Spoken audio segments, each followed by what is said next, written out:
আসসালামু আলাইকুম সবাইকে, আশা করি সবাই ভালো আছেন। সুকি ইতোফুসাকে নিয়ে কয়েকদিন আগে একটা ভিডিও বানিয়েছিলাম, সেখানে আলোচনা করছিলাম যে তিনি লাওসের ফার্স্ট টায়ারে খেলছেন, লাওস প্রিমিয়ার লিগে খেলছেন। সেই জায়গা থেকে তিনি বাংলাদেশ জাতীয় দলে খেলতে চান, সেখানে ইন্টারেস্ট দেখিয়েছেন এবং ইতিমধ্যে আমরা জানি যে তার পাসপোর্টের কাজকর্ম হয়ে যাচ্ছে, মানে তিনি মোটামুটি কনফার্ম যে তিনি বাংলাদেশের হয়েই খেলতে চাচ্ছেন। এবং তিনি যখন দেখছেন যে তার কিছু সতীর্থরা বা স্বদেশি জাপানি যারা রয়েছেন অন্যরাও যখন বাংলাদেশে এসে খেলছেন, ফোর্টিস এফসির হয়ে তারা খেলে ফোর্টিস এফসিকে উয়েফা চ্যালেঞ্জ লিগের মূল পর্বে নিয়ে গেছেন, হয়তো আর একটু এনকারেজমেন্ট তিনি পাচ্ছেন। চট্টগ্রাম এফসিও তারা আরও একজন জাপানিজকে তাদের দলে ভিড়িয়েছে, দল বদলে এবারের মৌসুমটার জন্য। সো এই বিষয়গুলো আসলে তাকে আরও বেশি হয়তো এনকারেজ করছে এবং বাংলাদেশ লিগটা যে হচ্ছে ফুটবল লিগ, সেটার ব্যাপারে হয়তো তার একটা বেটার ধারণা হচ্ছে, একটা পজিটিভ ধারণা হচ্ছে এবং তিনি এরকম একটা সিদ্ধান্ত নিতে যাচ্ছেন। ফোর্টিস এফসি তাকে অ্যাপ্রোচ করেছে এবং তিনি ফোর্টিস এফসিতে এই মৌসুমে খেলার জন্য হয়তো রাজিও হয়ে যাচ্ছেন, ব্যাপারটা হয়তো এরকম। ইতিমধ্যেই যদিও লাওস লিগে তিনি লাস্ট সিজন পর্যন্ত খেলেছিলেন, এই লিগে বা এই মৌসুমে এসে তিনি শেষ পর্যন্ত বাংলাদেশের লিগেই খেলতে চলে আসছেন কিনা সেটাই কিন্তু এখন একটা প্রশ্নের জায়গা হয়ে গেছে। ফোর্টিস যদি তাকে নেয়, ডেফিনেটলি ফোর্টিসের জন্য খুবই বড় একটা লাভ। প্রবাবলি এই বাংলাদেশ ফুটবল লিগের one of the biggest superstars তিনি হয়তো হবেন। সুকি ইতুফুসা যদি আসেন খেলতে, তার সেই সম্ভাবনাটা ডেফিনেটলি রয়েছে এবং তাকে নিয়ে ডেফিনেটলি মানুষের উন্মাদনা রয়েছে, উচ্ছ্বাস রয়েছে এবং আশাও রয়েছে যে তিনি আসলে শুধু ফোর্টিস এফসির জন্য না, বাংলাদেশের জন্য ভালো খেলবেন। সেপ্টেম্বর উইন্ডোতে তার স্কোয়াডের সাথে জয়েন করার কথা ছিল, হয়তো তাকে ইনক্লুড করলে তিনি থাকবেন। নভেম্বরে সাফ আছে, সেই সাফের জন্য নিশ্চয়ই তিনি মুখিয়ে আছেন বাংলাদেশের জার্সিতে খেলার জন্য। সো অপরচুনিটিটাকে তিনি লুফে নেয়ার জন্য বেসিক্যালি মোমেন্টাম থাকতে থাকতেই তিনি ফোর্টিস এফসির এই কথায় রাজি হয়ে যাচ্ছেন বা ফোর্টিস এফসিতেই দেশে এসে খেলার সিদ্ধান্তটা হয়তো নিয়ে ফেলছেন। এই বিষয়টা কিন্তু নিশ্চিত করা হচ্ছে বহু সোর্স থেকে এবং নাভিল খান, যিনি টি স্পোর্টসের ফুটবল বিষয়ক যিনি জার্নালিজমের সাথে রিলেটেড আছেন, তিনি কিন্তু তার যেই পার্সোনাল ফেসবুক পোস্ট আছে বা সেখানে ফেসবুক পেজ থেকে বা তার প্রোফাইল থেকে কিন্তু পোস্ট করে জানিয়ে দিয়েছেন যে হ্যাঁ, এরকম ব্যাপারটা সত্যি, ফোর্টিসে আসছেন সুকি ইতুফুসা। সো এই যে বিষয়টা, আমরা কিন্তু এর আগেও দেখেছি বাইরের লিগে অরিজিন ফুটবলাররা খেলছেন, তাদেরকে দেশি লিগে ইনভাইট করা হয়েছে, তারা এখানে এসে বাংলাদেশ ফুটবল লিগ সেরকম কোনো একটা দলে এসে জয়েন করেছেন, কিন্তু তারপর তাদের ক্যারিয়ারটা ফ্লারিশ করেনি। সবচেয়ে রিসেন্ট এক্সাম্পলটা হচ্ছে কিউবা মিচেলের, যিনি ইংল্যান্ডে খেলছিলেন, ফোর্থ ফিফথ টায়ারে খেলছিলেন, সেই জায়গা থেকে তাকে ইনভাইট করে বসুন্ধরা কিংস তাদের দলে ভিড়িয়েছিল, তিনি এসেওছেন। তার প্ল্যানটা এরকম ছিল যে দেশের লিগে খেলবেন, ন্যাশনাল টিমের হয়ে খেলবেন, সব কিছু মিলে এখানেই তার সেটেলমেন্টটা তিনি করতে চাইছেন। বাট আনফর্চুনেটলি তাকে খুব একটা বেশি গেম টাইমও দেওয়া হয়নি এবং মোটামুটি তার একটা সিজন ওয়েস্ট হয়েছে বাংলাদেশে এসে বা বসুন্ধরা কিংসের সঙ্গে খেলতে এসে। সো সেই জায়গাটার মধ্যে সুকি ইতুফুসা, তিনি কি তার ক্যারিয়ারটা বাংলাদেশের হয়ে খেলার জন্য ডেসপারেশনটা এমন লেভেলে নিয়ে গেছেন কিনা যে তার ক্যারিয়ারের জন্য একটা সুইসাইডাল কাজ তিনি আবার করে ফেলছেন, যে বাংলাদেশের ফুটবল লিগে খেলতে আসছেন? এইটা কি একটা বড় ঝুঁকি তিনি নিয়ে ফেলছেন কিনা? কারণ আপনি দেখেন যে একজন প্লেয়ার একটা বেটার লিগে খেলছে, definitely Laos Premier League is a better rated বা ranked league than the Bangladesh football league.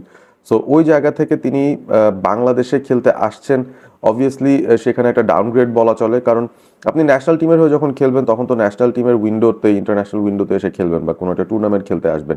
বাকি সময়টা কিন্তু আপনি বেটার একটা ফ্যাসিলিটিতে, বেটার কম্পিটিটিভ জায়গার মধ্যে আপনার খেলার পারফরমেন্স লেভেলটা উপরের দিকে রাখতে চাইবেন। সো বাংলাদেশ ফুটবল লিগে এসে সুকি ইতুফুসা তিনি আসলে নিজের উপকার করছেন না অপকার করে ফেলছেন সেটাও কিন্তু আসলে বোঝা যাচ্ছে না। এবং রিসেন্ট যে এক্সাম্পলগুলোর কথা বললাম, সেই এক্সাম্পলগুলো আরও একবার প্রমাণ করে দেয় যে বাইরের প্লেয়ারে এসে এখানে সঙ্গে সঙ্গে তাদের অ্যাডজাস্ট করাটা একটা রিস্কি ব্যাপার। যদিও এখানে অন্যান্য বিষয় আছে, অবভিয়াসলি আপনি ফরেন যে প্লেয়াররা বাংলাদেশের ফুটবল লিগে খেলেন তাদের ক্যালিবারের কথাও চিন্তা করতে পারেন, কোয়ালিটির কথাও চিন্তা করতে পারেন। ওই জায়গা থেকে কনসিডার করলে তো আসলে বিদেশিরা খেলতে আসেনি। সো দিন শেষে একজন জাপানি প্লেয়ার যিনি বাংলাদেশের বংশোদ্ভূত, তিনি বাংলাদেশের লিগে খেলবেন, সেটা তো বাংলাদেশের ফুটবল লিগটারই একটা ভালো ব্র্যান্ডিং আমি বলবো। কিন্তু প্লেয়ারটার জন্য কতটুকু ভালো হবে সেটাই হচ্ছে এখন দেখার বিষয়। But Fortis FC they should be very happy, কারণ তারা ডেফিনেটলি দেখেছে যে জাপানিজ ইনফ্লাক্স তাদের এই টিমের ভেতরে কতটুকু এফেক্টিভ হয়ে যায়। শুধুমাত্র আফ্রিকা থেকে কিছু ফিজিক্যাল স্ট্যাচারের ফুটবলারদেরকে আপনি আনবেন যাদের খুব একটা বেশি টেকনিক্যালিটি নেই, ওই জায়গায় আপনি কিছু উপকার হয়তো ফিজিক্যালি পাবেন, বাট আপনি জাপানিজ টেকনিক্যালিটিটা যদি পেতে চান সেই ক্ষেত্রে আপনার সেখান থেকে আনতে হবে প্লেয়ার। এবং সুকিয়ে তুফুসা যদি ফোর্টিসে খেলতে রাজি হন, আমি তো আরও বলবো যে মোহামেডান কিংবা আবাহনী কিংবা বসুন্ধরার কিংস আরও বড় ক্লাবগুলো কেন তার পিছিয়ে যায়নি বা তাকে নেয়ার জন্য চেষ্টা করেনি, সেটা একটা প্রশ্ন।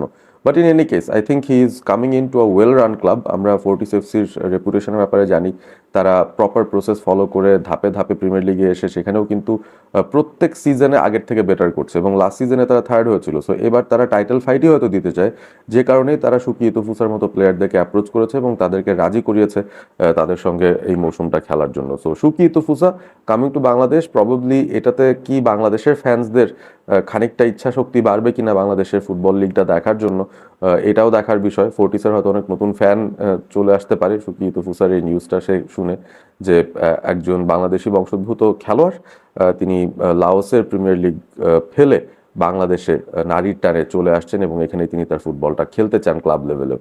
দেখা যাক শেষ পর্যন্ত সুকিয়ে তুফুসার এই ডিসিশনটা তার নিজের জন্য, ক্যারিয়ারের জন্য ভালো হলো কিনা।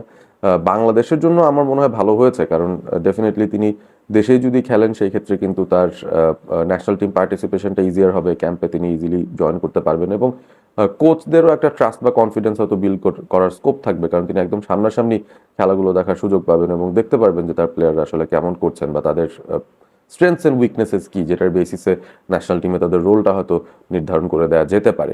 So in any case all the best to Sukiye Tufusa. তিনি ফোর্টিস এফসিতে এই সিজন যদি খেলেন, আশা করব যে তিনি ভালো একটা ব্র্যান্ডিং দিতে পারবেন, ভালো একটা মাইলেজ দিতে পারবেন বাংলাদেশ ফুটবল লিগকে, by being one of the best players in the league and proving to everyone, আমরা যারা সমর্থক আছি, যারা দূর থেকে তার খেলা দেখেছি, তিনি সামনাসামনি আমাদের প্রমাণ করে দিক যে তিনি আসলে কতটুকু কেপেবল এবং বাংলাদেশের ফুটবলের ন্যাশনাল টিমের কোয়ালিটিটাকে তিনি এনহ্যান্স করতে পারবেন কিনা তার প্রেজেন্স দিয়ে। আপনাদের কমেন্ট, মতামত সবকিছু জানতে চাইছি। সুকিয়ে তুফুসা টু ফোর্টিস এফসি, এই সিদ্ধান্তটা আপনি কিভাবে দেখছেন এবং তিনি আসাতে বাংলাদেশের লিগের কতটুকু উপকার হলো, ফোর্টিসের কতটুকু উপকার হলো এবং সুকিয়ে তুফুসার ক্যারিয়ারটা আসলে কোন দিকে গড়াতে পারে সেটার ব্যাপারে আপনাদের একটা ধারণা জানতে চাচ্ছি। ভালো থাকবেন সবাই, সাবস্ক্রাইব করবেন অল স্পোর্ট এবিপি।